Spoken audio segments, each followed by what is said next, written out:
दांतों की बीमारियों में एक रिग्स डिजीज है जिसमें वो खोखले हो जाते हैं दांत और गम्स वो छोड़ देते हैं, खराशे बन जाते हैं, उनके दरमियान बदबूदार पीप सी या ना भी बने पीप तो बदबूदार सा गंदा सा मादा जमा होता रहता है।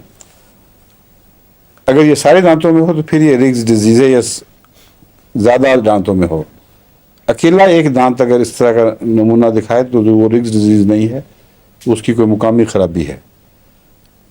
रिग्स डिजीज में मर्कसॉल बहुत अच्छी दवा है और इसी तरह पायोरिया में इसका अच्छा असर मालूम हुआ है तजर्बे से।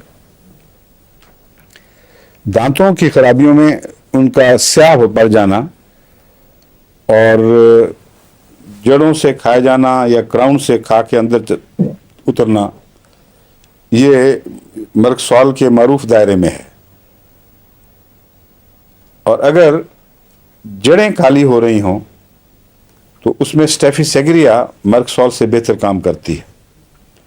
इसलिए स्टेफिसेग्रिया और मर्कसॉल दोनों को आप दांतों के ऐसे मर्ज में जहां वो गल कर काले हो रहे हों और खाए जा रहे हों, ये भी नेक्रोसिस है एक किस्म के दांतों का, उसमें ये दोनों दवाएं बहुत फ़ायदेमंद होती हैं। सिफिलिटिक चिल्ड्रन में कहते हैं जिनको सिफिलिस का मादा पुराना कदीम से कहीं विरसे में मिला हो, उनमें ये रुझान दांतों का शुरू ही में गल कर काले हो जाना ये नुमाया पाया जाता है। ज़ुबान में इसके असरात ये हैं कि मोटी फैली हुई सी उसके किनारों पर दांतों के इम्प्रिंट्स, उसके निशानात दोनों तरफ जहाँ ज़ुबान दांतों से लगती है वहाँ उसके निशानात आ जाते हैं ज़ुबान पर। इसके अल्सर्स जो हैं ये अमूमन तो फ्लैट होते हैं, सफ़ेद सा स्पॉट जिस तरह मुंह पर एफ्थी पैदा होते हैं ना मुंह के अंदर, वो मिलते जुलते हैं मरकरी के असर से, लेकिन उनके नीचे फिर ये गहरा असर करना शुरू कर देती है और नासूर सा बन जाता है, गहरा ज़ख्म बन जाता है।